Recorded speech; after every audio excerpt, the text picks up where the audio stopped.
Hi everyone, good day. This is your instructor again, Mr. Stanislas Rio. And for this lesson, we're going to talk about the principles of communication. This will be the second part of a three episode lecture on the entire topic about communication. So let's move forward and check out this next lesson. So under the principles of communication, we do have the same learning outcomes which we have on the previous lesson. So you know that already. Hindi ko na basahin pa inyo sa isa. So when we speak of the principles of communication, the one thing that you have to remember is yung tinatawag na yung the C's, no? The C's in communication. So there are at least 7 C's in communications involved. To show you the diagram, ayan po. We have the conciseness, clarity, correctness, concreteness, completeness, courteousness, and coherence. So of the 7 C's, I'm going to discuss at least yung pinaka ugat o yung foundation sa lahat, the 6 C's in communication. So let's check them out. Let's start with the courtesy. Okay, courtesy is what we call the use of polite words and tone. So in communication, it's important that you show sense of courtesy since you belong to the tourism and hospitality industry. And since we are dealing with our clientele, our guests, it is important that we have to sound, di ba, professional. And in order to sound professional, we have to be courteous. You know, we have to show and give that extra special attention to your clients or to your guests. Yun ang ibig sabihin ng pagiging courteous. So to apply courtesy, it shows your tact and sense of diplomacy. You use polite words, you consider the feeling of others, you select gender-free terms, yan, importante yung gender-free terms, responds promptly yan, to important messages. Okay? That is being courteous. Hindi mo hinahayaang magtagal yung isang information. So pag hinihingi yung sagot, no, na kailangan malaman mula sa iyo, importante yun na mag-reply ka agad as soon as possible time. Okay, the second C involved is clarity. Clarity is using the correct word usage, grammar, pronunciation, kung writing naman yan, punctuation marks, yung proper paggamit ng punctuation marks, sentence construction and delivery, whether in oral or written conversation, that you have to be clear about your message. So what does clarity involve? Sabi ko number 1 na binanggit dyan, yung grammar. So grammar is something that you should be able to really work on as you move forward, year by year as a college student, especially with the way you try to present, express yourself in English. It's really a very serious thing that you avoid, grammatical errors. And one thing that also comes with grammatical errors is yung correct spelling. We've noticed that a lot of college students today, hindi lang to kayo have very poor spelling skills. Okay?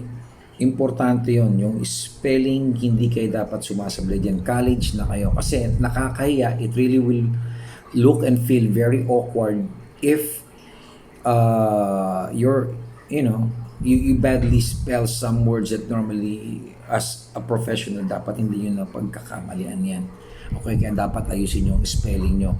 Hindi mahirap ang mag-correct ng spelling because, for example, in writing, pag nagtatype ka, remember, pag nag-encode ka ng mga words, kusang nagpupula, when you are using MS Office, nagpupula yung mga words kung merong mga issues regarding, proper spelling and word usage. Tama, di ba? Kami, nung parang wala yan.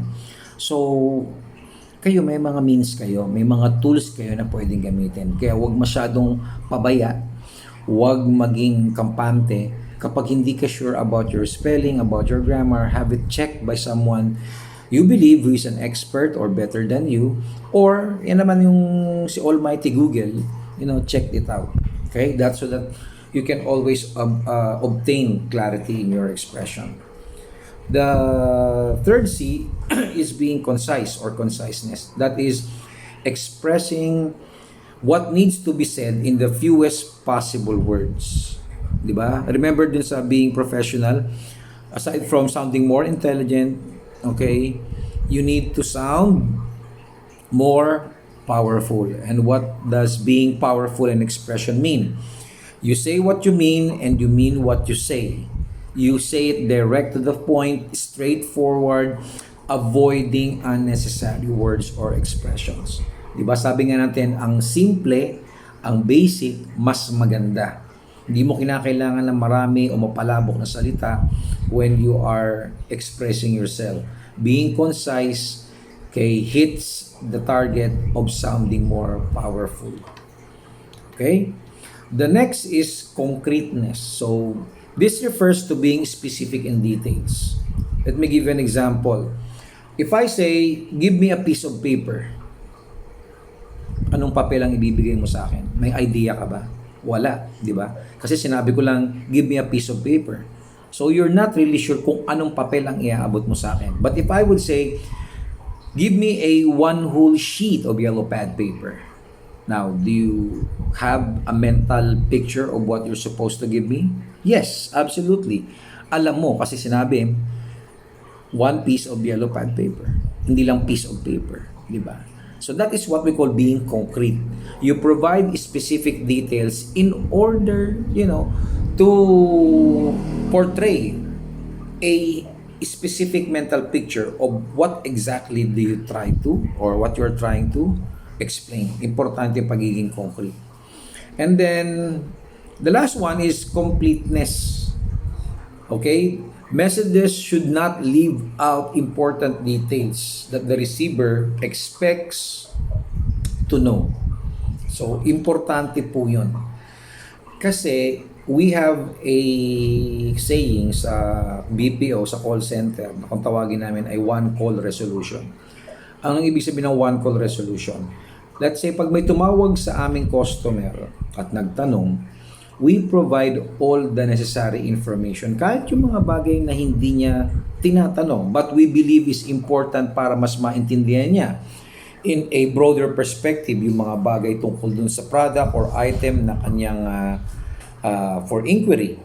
So, we provide those information to avoid a second callback. Okay, do you understand? That's why we call it a one-call resolution. Kasi mas nagiging less ang trabaho, ang toxicity, ang pagtawag, kung on the first place, ibinigay mo na that you were able to provide, to give all the necessary, when you say necessary, yung mga kinakailangang information ng nagtatanong. Di ba? Kasi nga, pag binigay mo yon, hindi na yan tatawag ulit kasi alam niya na lahat eh. So that's being complete. Parang ganito, okay? Binigyan ko kayo ng group project, tapos magkakagrupo kayo. Yung si leader biglang nag-PM sa lahat. Oh, guys, for the project, meeting tayo bukas sa may poblasyon. Okay, kita-kits, bye. Anong gagawin ninyo? Di ba? Ang gagawin nyo? Ang narinig nyo lang, guys, para sa project, meeting tayo bukas, kita-kits. Alam nyo ba kung saan kayo magmi-meeting? Alam nyo ba kung anong oras kayo magmi-meeting? So, ito yung mga bagay na kapag yan ang binato sa inyo, it will generate a reply. Na, in the first place, hindi naman kinakailangan. So, you have to be very careful and very discerning about this, ladies and gentlemen. Na kapag kayo nakikipag-usap, lalo na in written conversation, para hindi humaba ang usapin, dapat yung isang bato lang ng mensahe, sapat na para maintindihan ng lahat, para wala nang magtatanong. Kaya kung papansin niyo, okay, if you would notice, when every time I send you a message sa GC natin, papansin niyo ba, medyo may kahabaan ng konti, pero hindi naman sobrang haba. May kahabaan ng konti. Why?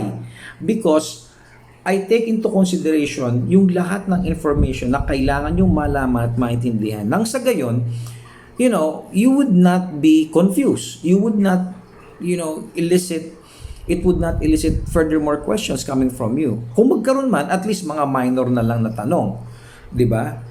So, it defeats the purpose kapag nagbigay ka ng message and in return, uulanin ka rin naman pala ng tanong. Ang daming mga tanong. Kaya nakakalito, nag-overlap, and then natatabunan na yung dapat malaman. So, yan ang ina-avoid natin. That's what we need to secure in communication. Yung completeness. That's why these principles, put them all together, consider them all together, will make you a good speaker. Pagdating sa completeness, tandaan nyo lang naman dyan yung 5 W's at saka yung H. Ano yung 5 W's?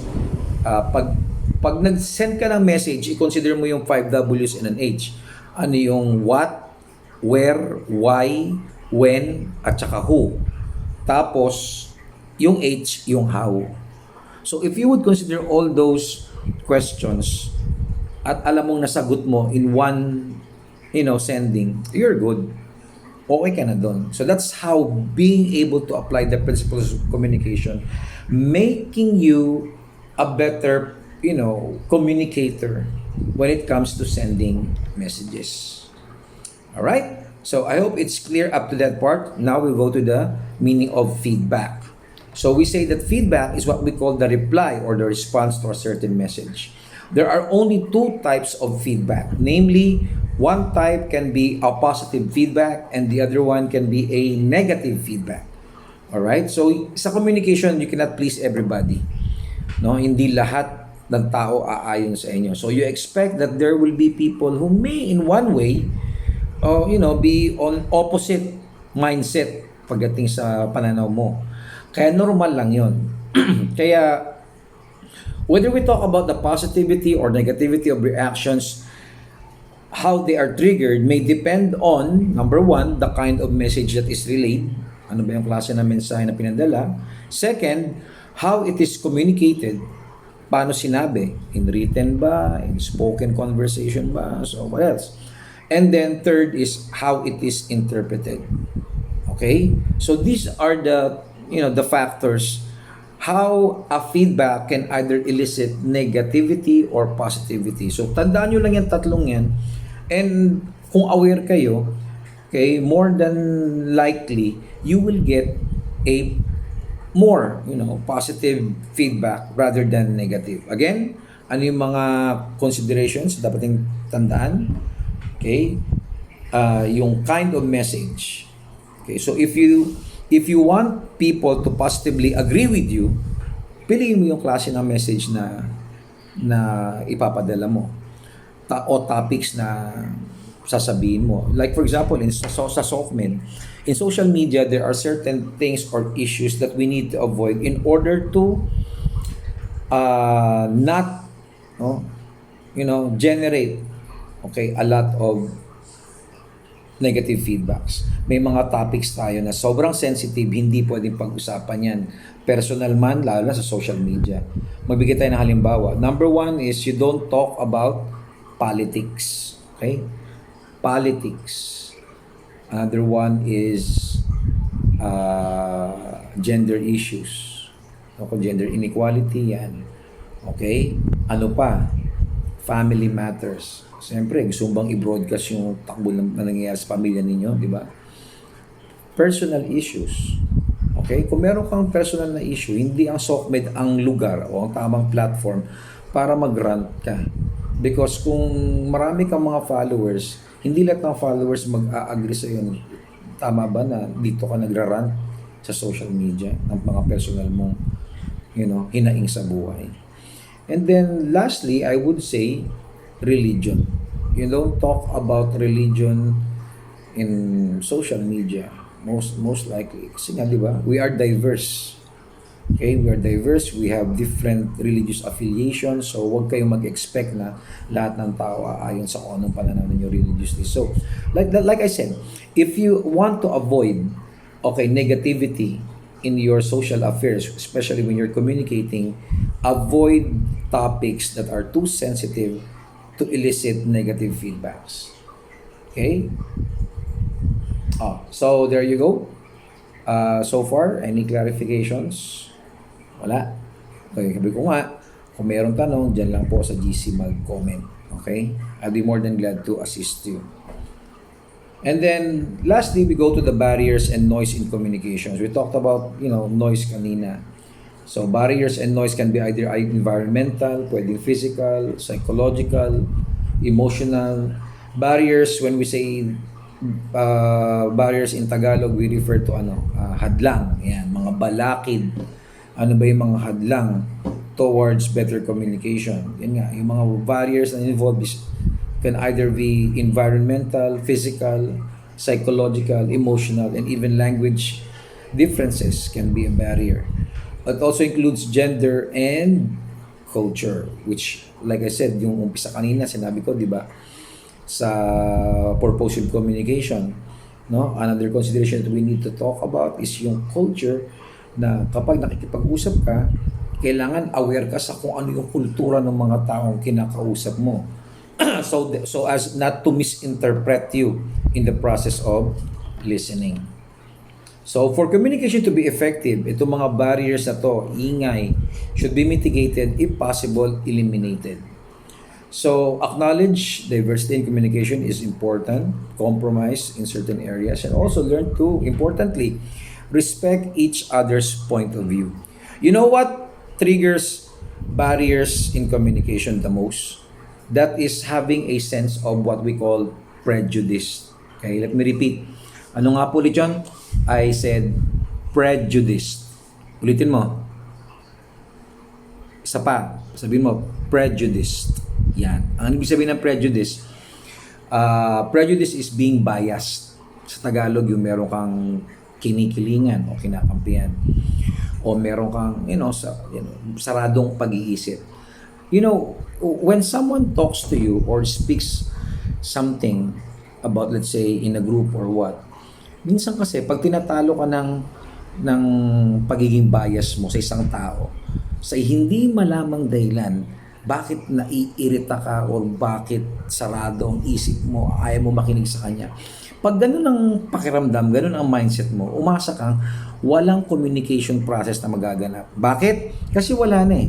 Sinarado mo na yung pinto towards, the communication process. Because if you're already prejudiced, biased on this person, kahit wala namang ginagawa sa'yo, pero nabubwisit ka, naiirita ka, di ba? Yun ang nangyayari.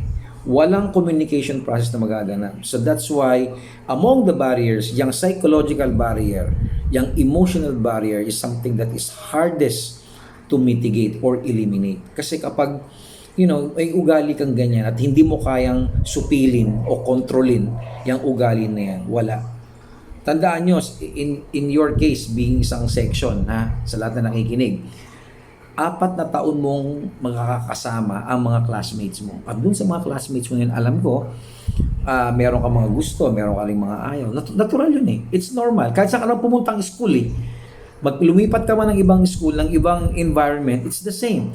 Okay? On the first day of schooling, you will see and notice a lot of people. And then, di ba, ang magiging first mo is 3 years is, you'll be selective. Sino yung mga feel mong good, sino yung mga feel mong ayaw mo. Ganun talaga eh.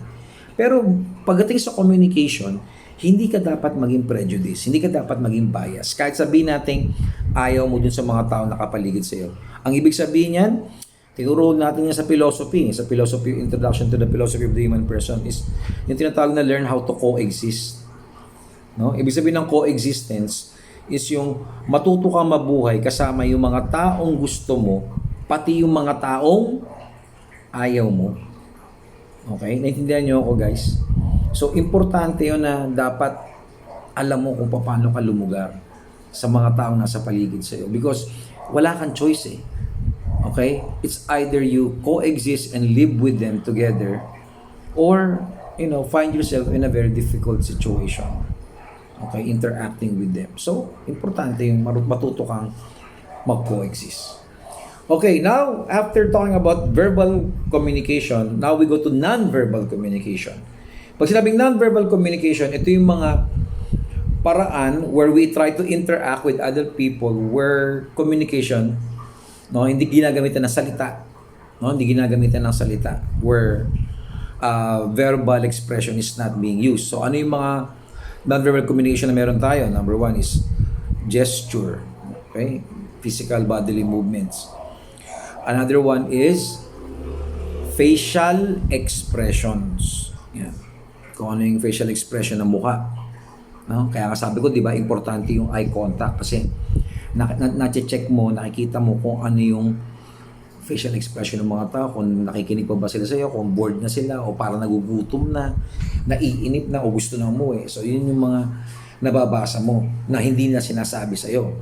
And then lastly, one type of non-verbal communication is silence, o yung pagiging tahimik. You know, in the Philippines, in our culture, silence means a lot of things. Di ba? Pag tumahimik o nanahimik ang isang tao, maraming ibig sabihin yan. So take a look on the pie chart I have here for nonverbal communication. Do you know na sa usapan where nonverbal communication is involved, no? 7% lang ng iyong spoken words ang kino-consider o binibigyang atensyon ng iyong mga tagapakinig. Sumunod dyan ay yung tone of voice o yung tono ng pananalita, which is like 38%. Pero more than half, no, of the non-verbal communication is about yung mga nakita nila sa iyo. Okay, yung mga gestures mo as a speaker or as a listener, yung facial expression, okay, and then yung kung paano ka mag-respond, kung tahimik ka lang ba, wala ka lang ba, tameme lang. So importanteng alam natin yung mga bagay na yan. Okay, so last part is the communicative competence. Definition according to Del Hymes is that it refers to the linguistics, sociolinguistics, discourse, and strategic proficiency of the sender and receiver of communication. So there are at least 4 types of communicative competences that we need to improve in our communication, whether you are using English, especially when you're using English, or when you are using our vernacular. Okay, first of all is yung linguistic proficiency. Linguistic proficiency is a skill that is the product of your education and being exposed to the language. Ito lahat kayo meron na. Kung English lang din ang pag-uusapan, you have been exposed to the language mula pa nung kayo nasa kindergarten, elementary, high school, hanggang senior high. Exposed na kayo sa language, nanonood kayo ng mga movies, nanonood kayo ng mga foreign films, mga foreign teleseries and all, nagbabasa kayo ng mga reading materials. In fact, yung mga books ninyo sa math, sa science, lahat yan nakasulat sa English, di po ba? So, ibig sabihin, exposed kayo sa language, educated kayo sa language dahil meron kayong subject na English. Kaya that's why when linguistic proficiency is a question in the Philippine Standard English, malaki ang agwat natin sa ating mga kapitbahay in the entire Asia because for a fact, alam nila na mas magaling tayo o mas mataas yung standard natin when it comes to our spoken English. When it comes to social linguistic proficiency naman, it is a subdiscipline of linguistics where it treats the social aspects of language. Ano yung mga social aspects of language? According to Sutherland and Katamba, the social factors about language includes yung economic status ng tao. Okay? Sila ba'y galing sa marangya, mahirap, o katamtamang antas ng buhay? Gender, male or female, or LGBTQ? Education, occupation, or profession, including religion.